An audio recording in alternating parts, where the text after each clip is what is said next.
Folks, hi. Welcome to our special Twitch stream we're going to be doing for Extra Life. This is going to be money that we're going to be asking you guys to donate. And to start things off, we're going to go to extralife.org/team/Raptr. They're the ones that we're doing this stream for. And today we're going to do a stream of Dragon Age Inquisition, which is coming out this November 18th, in fact.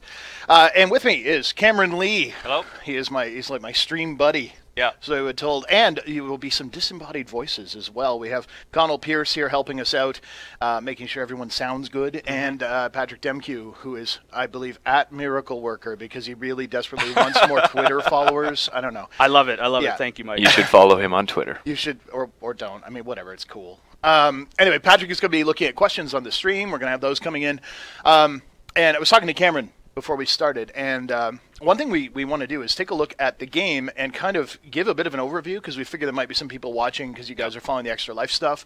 Maybe you've never even seen Dragon Age before, so we're going to make sure we talk about the game a little bit at a high level. But for those of you who've been following along our streams past little while, it's going to be kind of cool because we're going to go somewhere new. That's right, yeah. It's actually the first time we're going to be showing this location, so a bit of a reveal.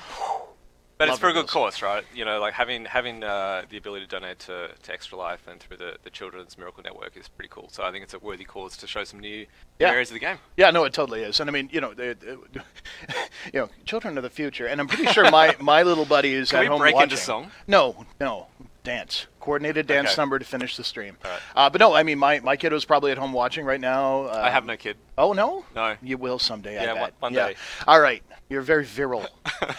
So, that said, we should probably get into the game. Do you want to talk at a high level what Inquisition's all about and what we're doing here? So Inquisition, Dragon Age Inquisition, it's a third in the series of games that BioWare's been making. This is definitely the first big AAA next-gen RPG that BioWare's created. So it's this huge world, massive story, set in a very dark fantasy world.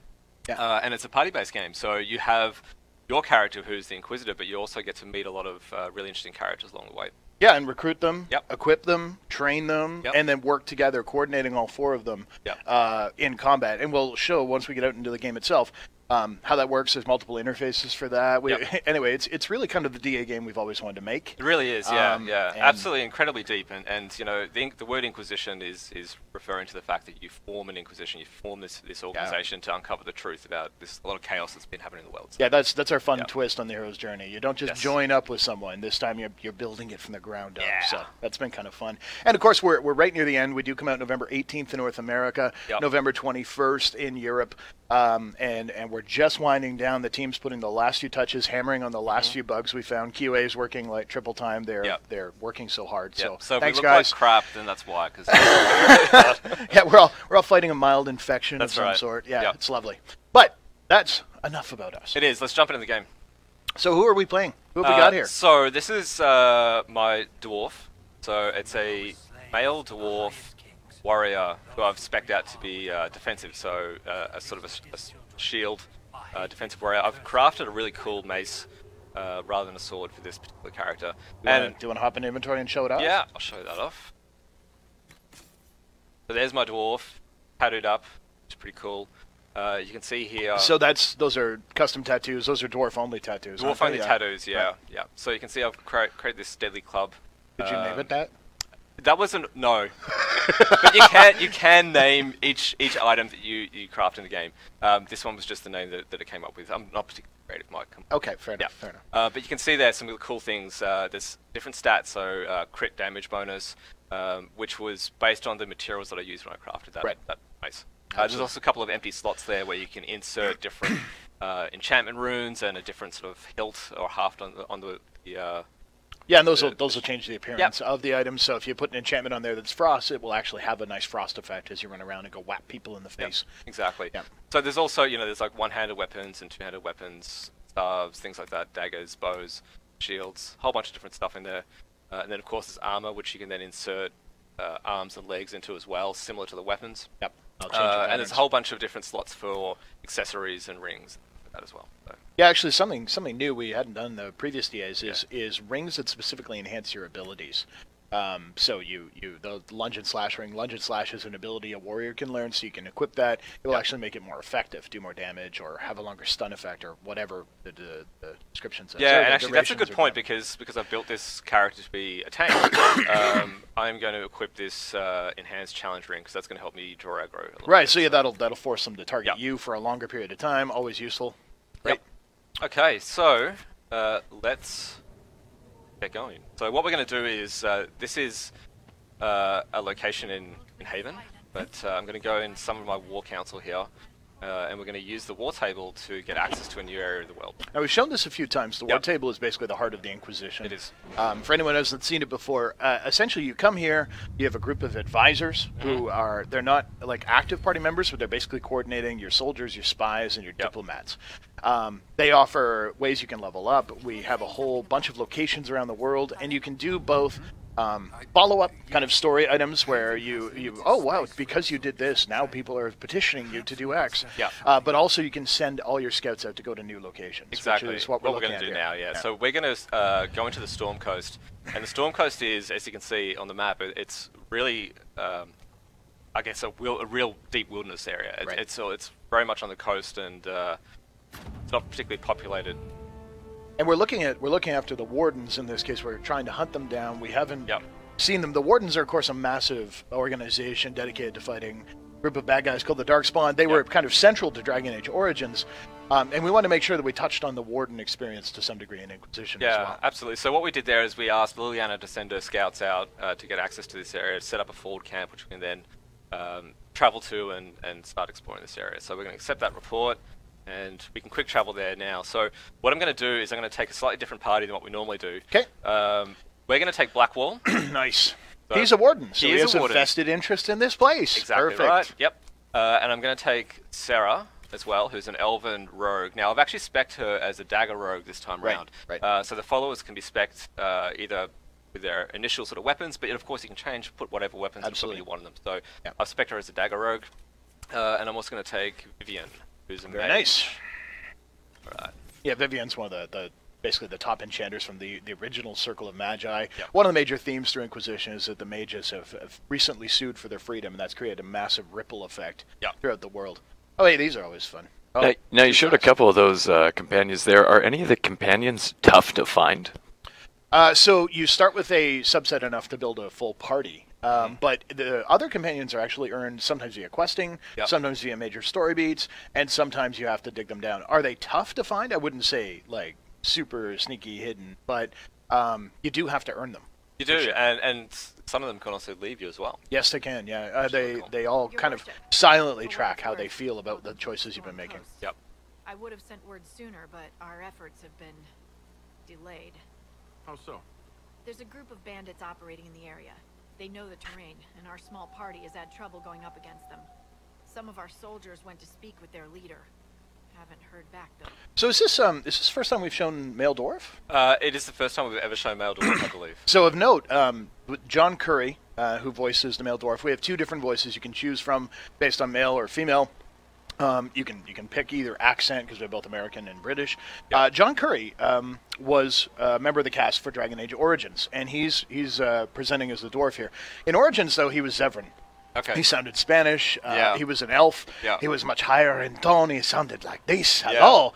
Kind of Antonio Banderas. And here it's like, hi, freedom, Inquisition. Yeah. Which is awesome. I really love the range he has. And his audition, when it was brought before us by Caroline Livingstone, who's our casting director, she was like, no, I'm not even gonna tell you who this is. Oh, yeah? Because she didn't want us to kind of, oh, no, we can't do Zevran, because he sounded nothing like him. Yeah. So when we respond, of course, you'll get to hear a little bit more of that. And, of course, we have Scout Harding here, who is, like, the leader of our forward scout. She's always the first one in, sets up the camps and that kind of stuff. The murder queen. she's a little deadly. I'll do what I can to find our people. Thank you, Your Worship. That's a relief. The soldiers didn't have an exact location for the bandits, but they were starting their search farther down the beach. With all this fuss, we haven't been able to conduct a proper search for the wardens either. Well, good luck, and enjoy the sea air. I hear it's good for the soul. Good for the soul?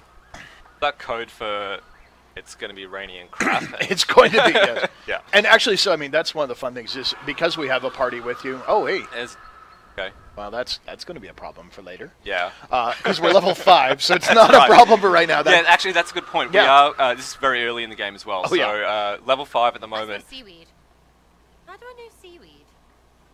So I'll talk about that in a Yeah, sec. Go, yeah. Talk about level 5, though. So yeah, level 5. So basically, what I've done so far is I've gone through the prologue, leveled up a little bit, had an opportunity to start investing in some of the character skills. If I bring that up really quickly, and I can show you what I've done with each of the characters here. So my main character, my Inquisitor, I've definitely spec'd into a defensive warrior, as I mentioned. So then we've got Vivian, who I've spec'd into.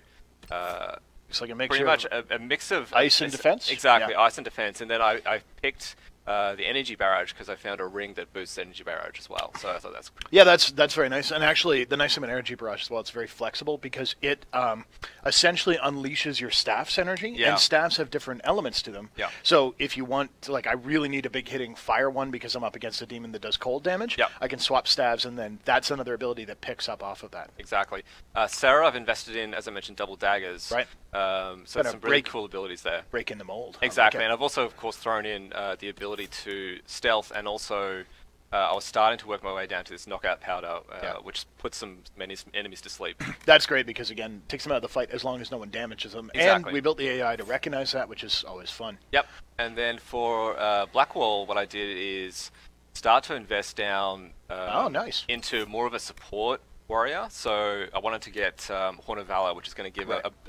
a damage and armor bonus to the whole party. Because Inspiration. Grey Wardens are about, or particularly Blackwall, it's very much about, Yeah. I'm going to be, help everyone, and Grey Wardens sort of... Yeah, he's interesting because he's basically a warden recruiter, right? He Yes. kind of walks the land and being an inspiration and pulling people in, which really adds a lot of elements to his character. Yep. And it's kind of neat that you're kind of building in that vein. It's Yeah, cool. absolutely. And so this is our initial camp, Inquisition camp. We can see our soldiers here.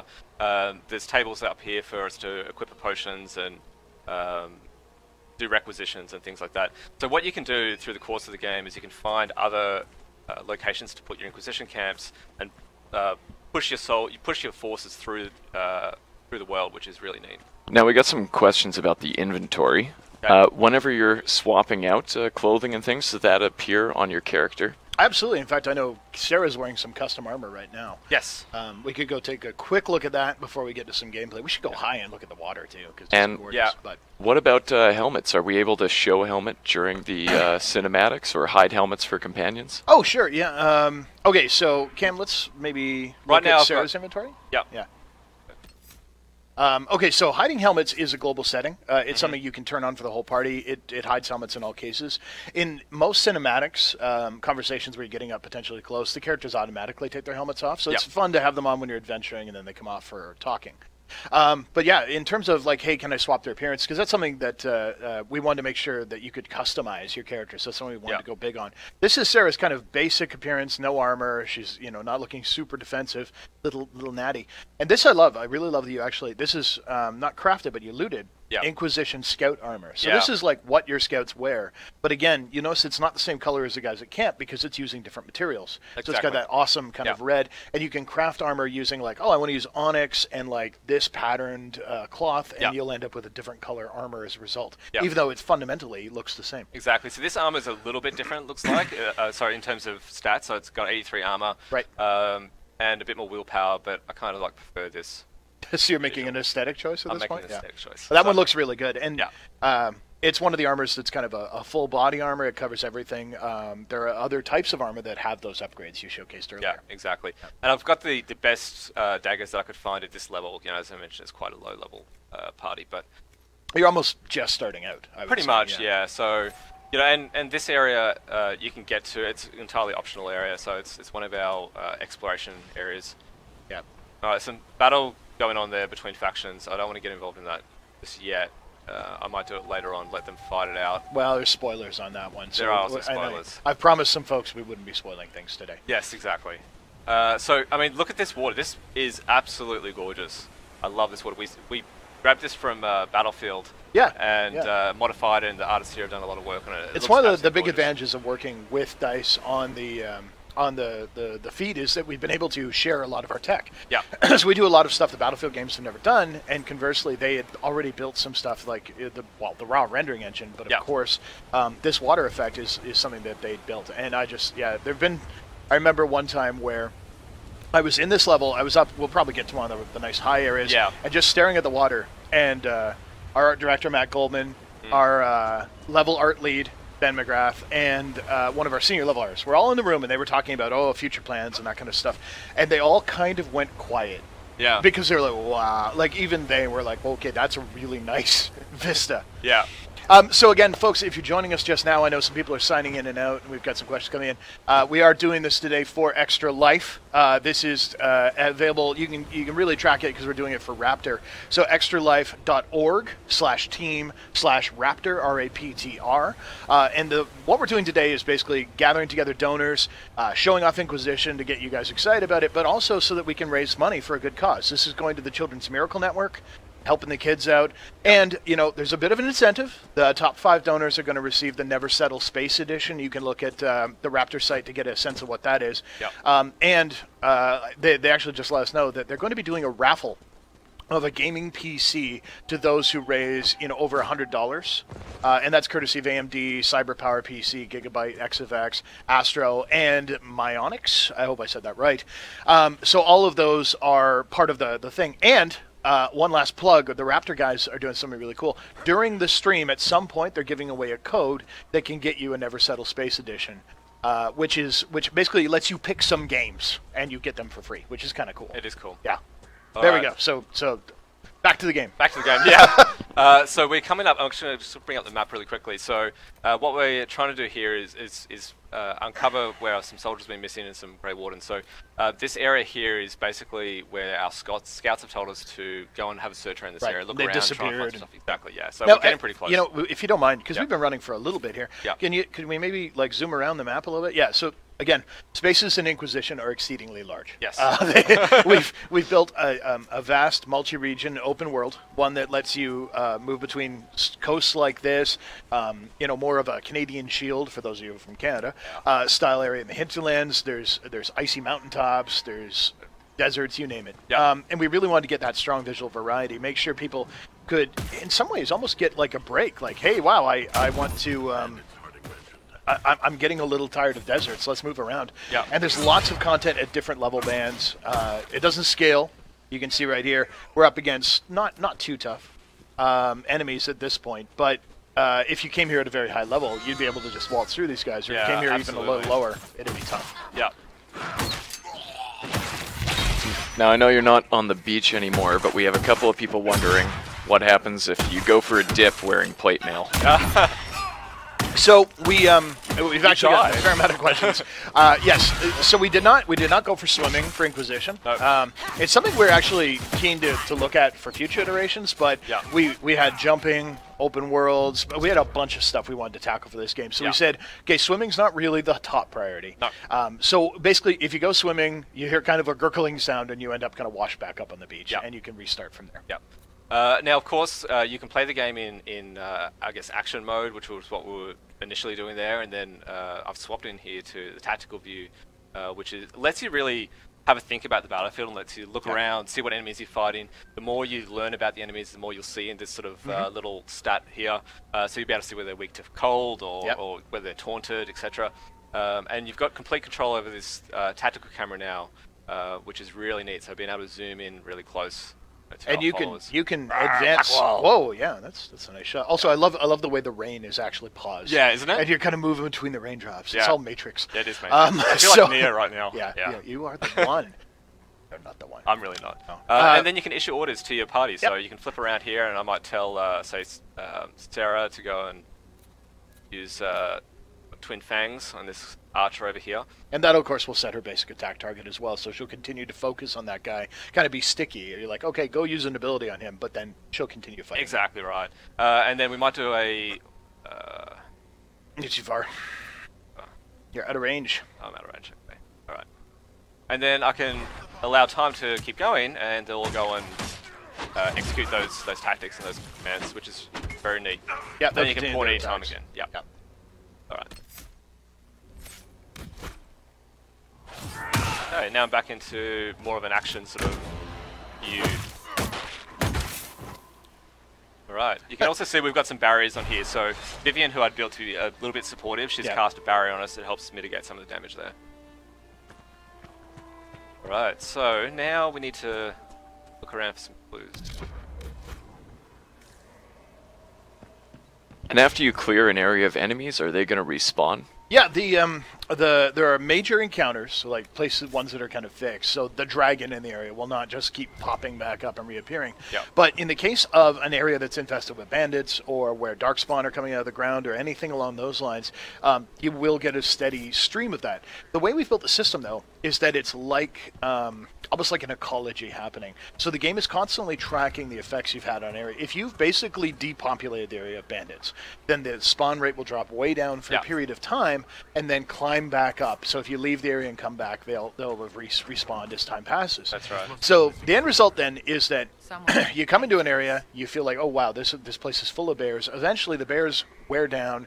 You can then search around, look around, not being threatened or roughed up. But if you were hunting bears for their hides or something, then you're actually moving. Usually you move around different hunting zones. Oh, here's bears over here. Okay, I've worn them out over here. And you end up kind of hunting in a more reasonable pattern. Yeah. Same thing if you're looking for specific bad guys because you're trying to collect items they drop or pursue a specific quest where you want to actually get your research on darkspawn up. Yeah, absolutely. And you might go darkspawn hunting for a while because then you permanently do more damage against them from that point on. Exactly. Alright, so it looks like we've found some dead soldiers here, which is what we've been trying to find. And there's some things to check out here. Looks like the bandits are camped further along the beach. Okay. Alright. So we've found some more information about this particular quest chain. Our men were murdered by a group called the Blades of Hessarian. It seems there's a way to challenge their leader. Naming themselves after the sword that killed Andraste. Ambitious. They have traditions. These men were just following a code. If the Inquisition can win their loyalty, we could steer them on a better path. He's so Blackwall. inspiring. He is, He's isn't so he? inspiring. Do you want to talk about the options that we have with this quest now? Yeah, sure. If you read through quickly took a look at the text there, you can see that these guys, like Blackwall says, they do actually have a code, and he points out that you could steer them. So if you look at the quest tracker on the right side of the screen, you'll notice that it has an optional task. Now, finding the bandits and dealing with them, I think you're making your way over to their headquarters now. Yeah. We could barge in there, kill them, wipe them out, no problem. Or if we wanted to, we'd have to craft a very specific amulet. And doing so is the kind of thing where you engage your Inquisition's crafters. You have to find Deep Stalker Hide and Serpent Stone, which means you have to go hunting for a while, because we don't actually have any of those right now. But once you've done so, you can then take the quest on a different path. And I think we're gonna do guns blazing, just charge in. But the nice thing is that it does create an alternate route. And one of the things we did want to get back to with Inquisition was the sense that, while some quests are just simple, like, okay, that's where the bad guys are, or find the thing, that there are some where you actually have opportunities where you can do better, right? Yes. You can do well or even better. And in the case of turning these guys to my side, if you can pull that off, which is pretty challenging, they'll end up working for you. Yep. Right? And it's a very different way to approach that quest. So that's the bandit camp down there. You can see they're a very defensive position. A palisade. Yes, indeed. But I mean, look at, like, you can go all around here. I mean, this is an amazing experience to be able to bring people into such an open world version of the Dragon Age universe. So it's so exciting to be able to have that. Well, yeah, and big thing for us was, of course, to make sure that the stuff that we saw as central to Dragon Age still worked in an open world context. Nice slide. That was a nice slide. Except nice you really hurt yourself, so you may need a potion now. Yeah. But anyway, those are some mad rails. You just ground my sword. So now that he took a pretty heavy fall damage there, can you tell us a little bit about how the health system works in Dragon Age? Yeah, absolutely. So Inquisition in specific has the idea of persistent damage. When your character is hurt, they remain hurt. However, at any point you can go back to one of your Inquisition camps. You can also fast travel back to them, just warp right back there, and once you do so, you will rest. Resting not only heals up your character, but if you notice, we have our potions across the bottom of the screen. Down here. We have 7 healing potions with us. That's kind of 2 per party member. We could carry more. And I got some Antivan Fire. Oh, nice. I bought the recipe and then crafted Antivan Fire is awesome. It's part of our area denial mechanics, right? Throw a big patch of flame that enemies don't want to be in. No. So again, as the health remains, you notice Blackwall isn't healing up. what will happen, actually, we have a bug in this build, oh no, it wouldn't be on this build, is that based on your difficulty, characters will heal up to a minimum at the end of combat, but after that, it's up to you to match their health. So, we've added a bunch of new systems. Alchemy allows you to do everything from regen potions to a thrown grenade that can heal an area, to your own healing potions, which are party-wide. What about my favorite, the jar of bees? I don't think we have the I don't have bees jar of bees in this particular Too bad. build. Sorry, mate. Too bad. Nuts. Okay. So Cam's going to enter stealth. We're going to heal Blackwall because, of course, if he's in there acting as support, then we don't want to do that. Exactly, and I might get a barrier on my party as well. Oops. Whoa. Zoomed in a little closer. Yeah. All right, so the barrier will catch an area, heal them up. Barriers do decay over time. They're not kind of the I win button. Though, again, further into the game, you're able to further specialize your characters. You showed off some of the basic kind of talent trees. There's also specialist trees, which allow you to get better barriers, or you can focus on more debilitation to your enemies, and so on, based on how your characters are built. Now, Blackwall's also used the War Horn, which is cool. It's exactly what I wanted to do. Yep. Very neat.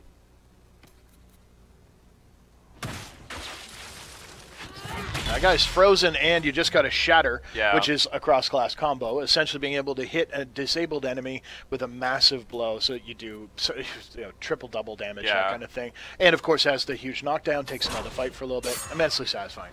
It is. I think after this fight, Mike, do you want to take a play? Have Sure, a play? Yeah? Yeah, absolutely. Alright. Alright, so this leaves us just outside of the compound. You want me to go in and try and tackle it? You can do it. I'll see what I can do. Alright, sorry guys, Okay. I'm just going to swap Head a little switch. Bit.